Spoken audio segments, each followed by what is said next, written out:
বই পড়বো যে সেখান থেকে স্ট্যাটিক থেকে সব নলেজ নিয়ে নেব, সেরকমটা আশা করলে ভুল হবে। তো দেখো যে প্রথম কোশ্চেন আছে, নিচের কোন দেশটি সার্কের অন্তর্ভুক্ত নয়? অপশন ই হচ্ছে নেপাল, পাকিস্তান, সি হচ্ছে শ্রীলঙ্কা, ডি হচ্ছে চীন। তো নিচের কোন দেশটি সার্কের অন্তর্ভুক্ত নয়, রাইট আনসার সেটা হচ্ছে চীন হবে। অন্তর্ভুক্ত নয় বলেছি, মানে টোটাল সার্কের আন্ডারে কটা দেশ আছে? টোটাল 8খানা দেশ আছে। তার আগে বলে নি যে সার্ক, যেটা সার্কের ফুল ফর্মটা কি, যে Asian south Asian association, south Asian association for regional cooperation, for regional cooperation. মানে এশিয়ার যে সমস্ত কান্ট্রিগুলো রয়েছে তার মধ্যে 8টা দেশ যেটা আছে, 8টা দেশ হচ্ছে পরপর বলে দিচ্ছি। বাংলাদেশ, প্রথমে হচ্ছে বাংলাদেশ, তারপর হচ্ছে ব দিয়ে হচ্ছে ভুটান, এই ব দিয়ে বলছি মানে হচ্ছে বাংলাদেশ, ভুটান, তারপরে হচ্ছে ভারত, মালদ্বীপ, নেপাল, পাকিস্তান, আফগানিস্তান। আর একটা কি বাদ গেল, একটা প্রতিবেশী দেশ আছে, সেটা হচ্ছে আহ হ্যাঁ, আর একটা আছে শ্রীলঙ্কা। হ্যাঁ, শ্রীলঙ্কা বাদে। তাহলে যে বাংলাদেশ, ভুটান, ভারত, মালদ্বীপ, নেপাল, পাকিস্তান, আফগানিস্তান দুটোই আছে, শ্রীলঙ্কা আছে, এগুলো হচ্ছে সার্কের অন্তর্ভুক্ত, চীনটা নয়। আর যেটা হচ্ছে সার্ক, যেটা প্রতিষ্ঠা হয়েছিল 1985-এ, সার্ক 1985 সালে ঢাকাতে এস্টাবলিশ হয়েছিল। দেখো এটা একটা ইম্পর্টেন্ট, যে এস্টাবলিশ এক জায়গাতে হয়েছিল কিন্তু যার প্রধান দপ্তর আবার আলাদা আছে। মানে হচ্ছে 1985 ঢাকাতে প্রতিষ্ঠা হয়েছিল, কিন্তু যেটা হেডকোয়ার্টার, হেডকোয়ার্টার হচ্ছে কাঠমান্ডু, মানে নেপালের কাঠমান্ডু। চলো নেক্সট, পরের কোশ্চেনে চলে যাব, যে তরল পদার্থের আপেক্ষিক গুরুত্ব পরিমাপ করা হয় কোন যন্ত্রের সাহায্যে? Hygrometer, hydrometer, nanometer, manometer. তরল পদার্থের আপেক্ষিক গুরুত্ব পরিমাপ করা হয় কোন যন্ত্রের সাহায্যে? Hygrometer, hydrometer, nanometer, manometer. Sir hydrometer. Sir hydro. না, হাইড্রোমিটার তরল পদার্থের আপেক্ষিক গুরুত্ব। আর এটা বাতাসের আর্দ্রতা, বাতাসের আর্দ্রতা মাপা হয়, সেটা হচ্ছে হাইগ্রোমিটার। ন্যানোমিটারটা কিছু নয়। আর ম্যানোমিটার, যেটা ম্যানোমিটার, এটা হচ্ছে তরল বা গ্যাসের চাপ মাপা হয়। প্যারামিটারটা হচ্ছে বায়ুর চাপ, আর ম্যানোমিটার হচ্ছে তরল বা গ্যাসের চাপ মাপা হয়। নেক্সট কোশ্চেন, ব্যোমকেশ সমগ্র কার লেখা? সত্যজিৎ রায়, শরদিন্দু বন্দ্যোপাধ্যায়, শরবিন্দু বন্দ্যোপাধ্যায়, নারায়ণ গঙ্গোপাধ্যায়। শরদিন্দু বন্দ্যোপাধ্যায়। শরদিন্দু বন্দ্যোপাধ্যায়। বিন্দু না দিন্দু, বি না C? D D D. B B, মানে হচ্ছে শরদিন্দু বন্দ্যোপাধ্যায়, ব্যোমকেশ সমগ্র। আর সত্যজিৎ রায় যেটা লিখেছিলেন, সত্যজিৎ রায় হচ্ছে ফেলুদা সমগ্র। আর নারায়ণ গঙ্গোপাধ্যায় যে আছে, নারায়ণ গঙ্গোপাধ্যায় কমিক চরিত্র, ঠিক আছে, আমার টেনিদা আছে, কমিক চরিত্র সৃষ্টি করেছিলেন। দ্য সংস অফ ইন্ডিয়া বইটির রচয়িতা কি? দ্য সংস অফ ইন্ডিয়া বইটির রচয়িতা, এই জন্য রচয়িতা পণ্ডিত রবিশঙ্কর, তারপরে হচ্ছে সরোজিনী নাইডু, জওহরলাল নেহরু। অপশন ডি তে দেওয়া আছে Lata Mangeshkar. The songs of India, এটা হচ্ছে সরোজিনী নাইডু। পণ্ডিত রবিশঙ্কর, পণ্ডিত রবিশঙ্কর কোন পারপাসের জন্য বিখ্যাত, মানে কোন কিসের জন্য, কোন বাদ্যযন্ত্র? সেতার, সেতার বাদক। সিতার বাদক হচ্ছে পণ্ডিত রবিশঙ্কর, এবং তিনি গ্র্যামি পুরস্কার, ঠিক আছে, মিউজিকের ক্ষেত্রে দেওয়া হয় বা হচ্ছে সঙ্গীত জগতের ক্ষেত্রে দেওয়া হয় গ্র্যামি পুরস্কার।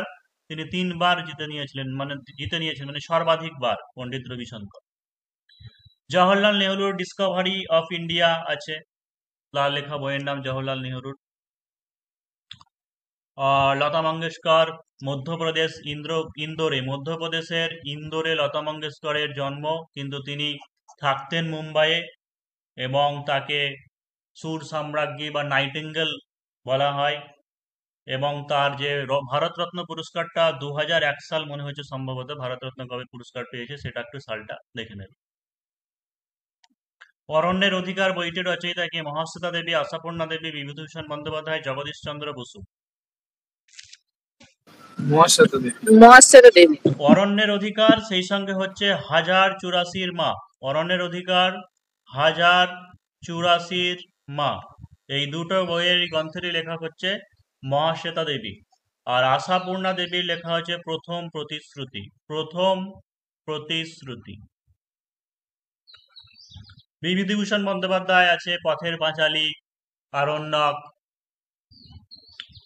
এগুলো হচ্ছে বিভূতিভূষণ বন্দ্যোপাধ্যায়। তারপরে হচ্ছে জগদীশ চন্দ্র বসু। জগদীশ চন্দ্র বসু মানে তিনি জীববিদ্যার পাশাপাশি পদার্থবিদ্যাতেও গবেষণা করেছেন, সেই সঙ্গে হচ্ছে লেখক হিসেবেও তিনি খ্যাতি লাভ করেছেন।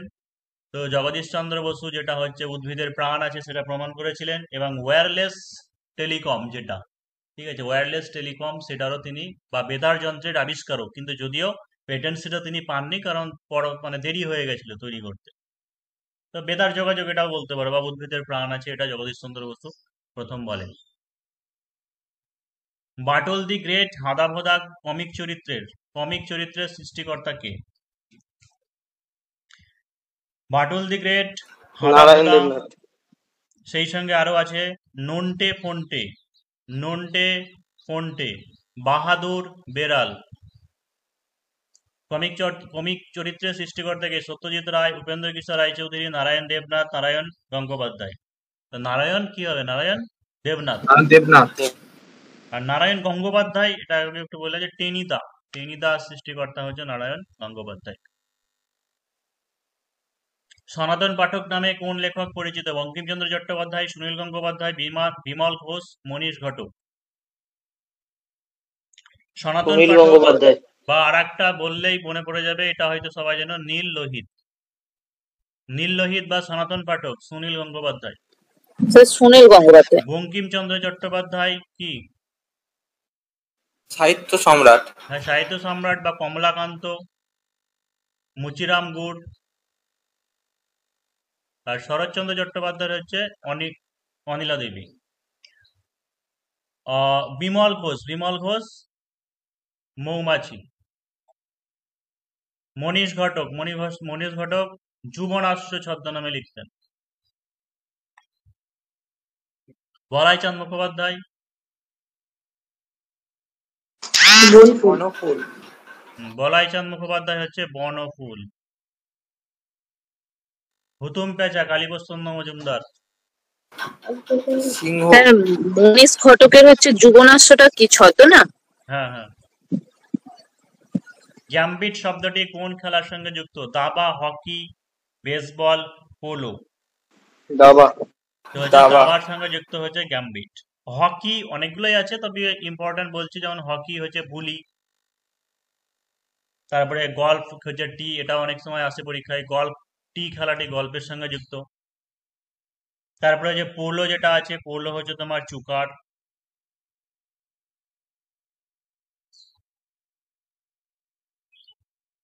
আলী আকবর খান কোন বাদ্যযন্ত্রের সঙ্গে জড়িত?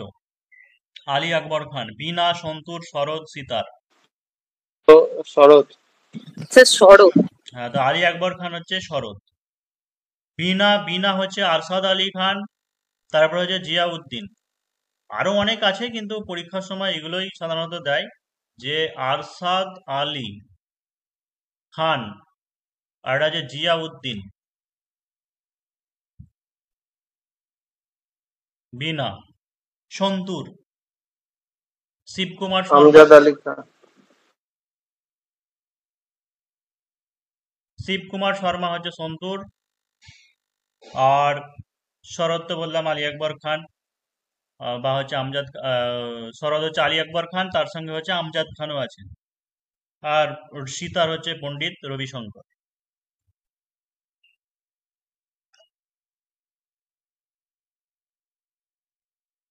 কুমি লোকনৃত্য কোন রাজ্যে প্রচলিত? উত্তরপ্রদেশ, অন্ধ্রপ্রদেশ, তামিলনাড়ু, গুজরাট।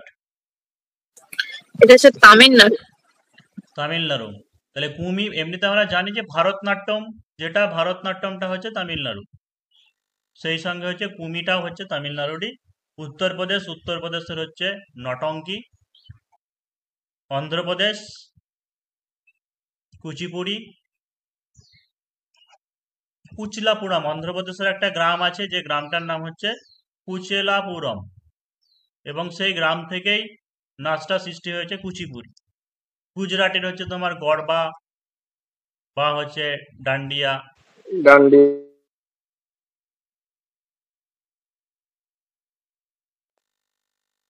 কোন বিষয়টির ক্ষেত্রে নোবেল প্রাইজ দেওয়া হয় না? সাহিত্য, চিকিৎসা, গণিত, অর্থনীতি।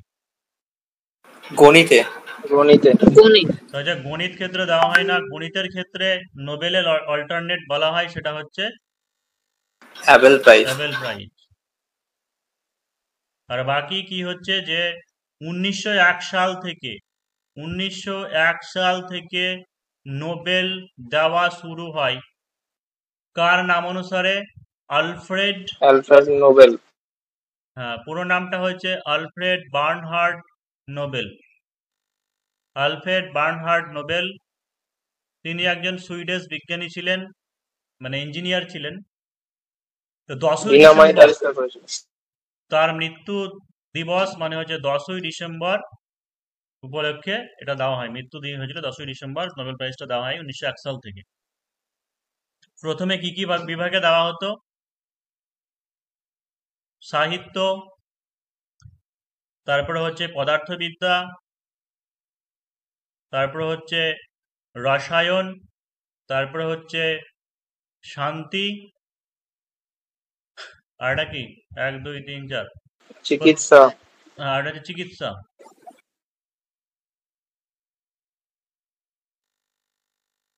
তো এই কটা বিভাগে প্রথমে দেওয়া হতো। আর যেটা হচ্ছে তোমার অর্থনীতিতে নোবেল প্রাইজ, সেটা কবে যুক্ত হয় অর্থনীতিতে? 1969। 1969 সাল থেকে অর্থনীতিতে যুক্ত হয়। তাহলে একটা এই ইতিহাসটা একটু ভালো করে দেখে না। 1901 সাল থেকে নোবেল প্রাইজ দেওয়া হচ্ছে। আলফ্রেড বার্নহার্ড নোবেলের নাম অনুযায়ী সুইডিশ বিজ্ঞানী ছিলেন। মৃত্যু হচ্ছে 10ই ডিসেম্বর, সেই উপলক্ষে। তিনি যে টাকাটা জমিয়ে গেছিলেন সেটা রয়্যালটি বা সেখান থেকে আর কি টাকাটা দেওয়া হয়। তো প্রথমে সাহিত্য, পদার্থ, রসায়ন, শান্তি, চিকিৎসা এই বিভাগগুলোতে দেওয়া হতো। পরবর্তীকালে 1969, মানে প্রথমে 1 2 3 4 5টা বিভাগে দেওয়া হতো। পরবর্তীকালে অর্থনীতি 1969 সাল থেকে যুক্ত করা হয়, মানে বর্তমানে টোটাল 6টা ক্ষেত্রে নোবেল প্রাইজ দেওয়া হয়। এই শান্তি বাদ দিয়ে, মানে শান্তি ক্ষেত্রে যেটা, সেটা হচ্ছে নরওয়ের অসলো থেকে দেওয়া অসলোতে। হয়। আর বাকি যেগুলো আছে সেইগুলো হচ্ছে সুইডেনের স্টকহোম।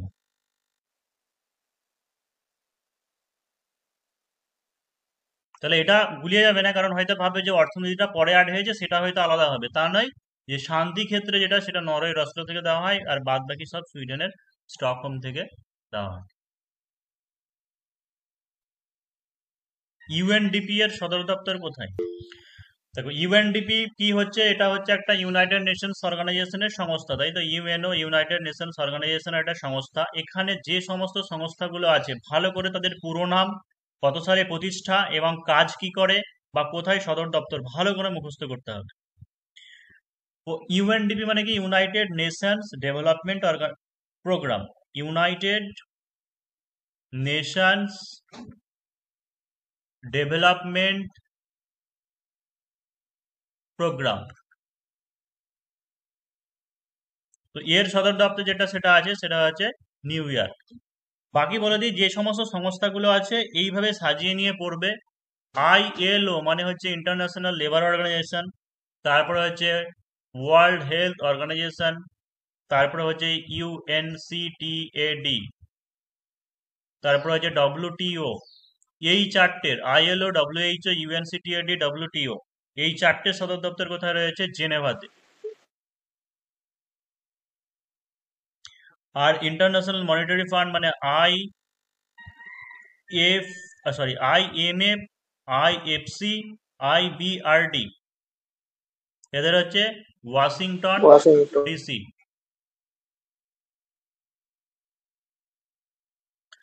আর তোমার হচ্ছে ইউনিসেফ, আর হচ্ছে ইউএনডিপি, এই দুটোর হচ্ছে নিউ ইয়র্ক।